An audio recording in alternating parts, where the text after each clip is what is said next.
Hello, good morning મિત્રો. કેમ છો બધા? આઈ હોપ તમે બધા ખૂબ જ મજામાં ને ફાઇન છો. જે પણ નવા મિત્રો છે એમને એક ખાસ વિનંતી કે ચેનલને લાઈક, શેર અને સબસ્ક્રાઈબ 100% કરી લે. તમારું પ્રોત્સાહન જ મને વિડીયો બનાવવા માટે મોટિવેટ કરે છે. ઓકે, તો આપણે આજે જોઈએ ખૂબ જ ટૂંકમાં, ખૂબ જ નાની એવી અપડેટ છે પણ મહત્ત્વની છે ડિસેબલ વિદ્યાર્થીઓ માટે. તો તમને ખબર છે, ગુજરાત ગૌણ સેવા પસંદગી મંડળ દ્વારા જાહેરાત ક્રમાંક જે ખાસ જોઈ લેજો 228 થી 232 2023-24ની જે જાહેરાત કરવામાં આવી હતી અને તેની અંતિમ તારીખ તમને ખબર જ હશે કે તેની અંતિમ જે તારીખ છે એ તારીખ છે 30/4. ઓકે, આ 30/4 છે એની અંતિમ તારીખ, 30/4/24. બરાબર, કઈ તારીખ છે અંતિમ તારીખ?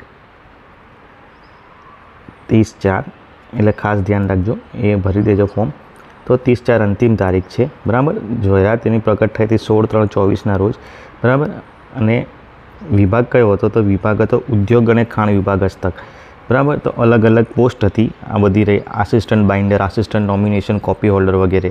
તો એમાં જે જગ્યા હતી એનામાં એ સંવર્ગમાં BA અને BL એટલે કે બોથ આર્મ, BA એટલે બોથ આર્મ. બરાબર, એટલે કે જે વ્યક્તિ બંને હાથે દિવ્યાંગ છે. બરાબર, જેને બંને હાથે દિવ્યાંગ છે,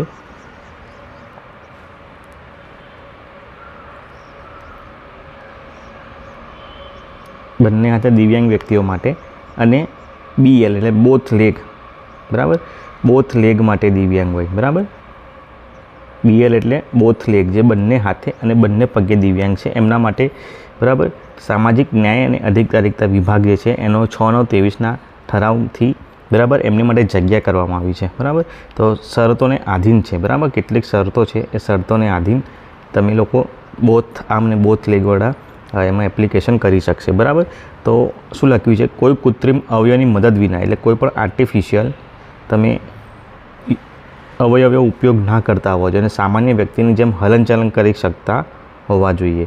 એટલે તમારામાં ડિસેબિલિટી હોય બંને હાથમાં કે બંને પગમાં, તો શોર્ટમાં એવું છે કે એ પગ એમ્પ્યુટેડ ના હોવો જોઈએ, એટલે કે કપાયેલો ના હોવો જોઈએ. બરાબર, કોઈ તમે કૃત્રિમ અવયવનો ઉપયોગ ના કરતા હોય, દાખલા તરીકે નકલી હાથ છે, કેલિપર્સ છે પગમાં પહેરવાના, એનો ઉપયોગ ના કરતા હોવા જોઈએ. બરાબર, તો આવા વ્યક્તિ જે ફરજ બજાવવા સક્ષમ હોવા જોઈએ. બરાબર, તો આવા પરીક્ષામાં ઉત્તીર્ણ થાય તો જે તે સંવર્ગની ફરજોના સંદર્ભમાં આવા ઉમેદવાર માટે મેડિકલ બોર્ડનો અભિપ્રાય લેવામાં આવશે.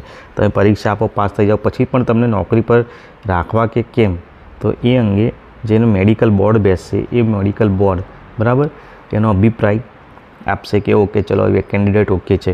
એ કેન્ડિડેટને મેડિકલ બોર્ડના અભિપ્રાયના આધારે નિમણૂક આપવામાં આવશે. ઓકે, તો એ સ્પષ્ટ છે કે લાયક કે ગેરલાયક તે ઉદ્યોગ અને ખાણ વિભાગ દ્વારા નક્કી કરવામાં આવશે. ઓકે, તો અહીંયા શોર્ટમાં એવું છે કે બોથ આર્મ બોથ લેગવાળા વિદ્યાર્થીઓ માટે પહેલાં જગ્યા નહોતી. બરાબર, પાછળથી એપ્લિકેશન કરવાની તમને છૂટ આપી છે. બરાબર, અને તમને એ શરતોને આધીન રાખ્યા છે કે ભાઈ મેડિકલ બોર્ડ તમારી પરીક્ષા પાસ થયા પછી, તમે ઉત્તીર્ણ થયા પછી મેડિકલ બોર્ડ તમારી તપાસ કરશે અને એને આધારે તમને કેટેગરીમાં ફિટ છો કે નહીં જોબ કરવાની એ નક્કી કરશે.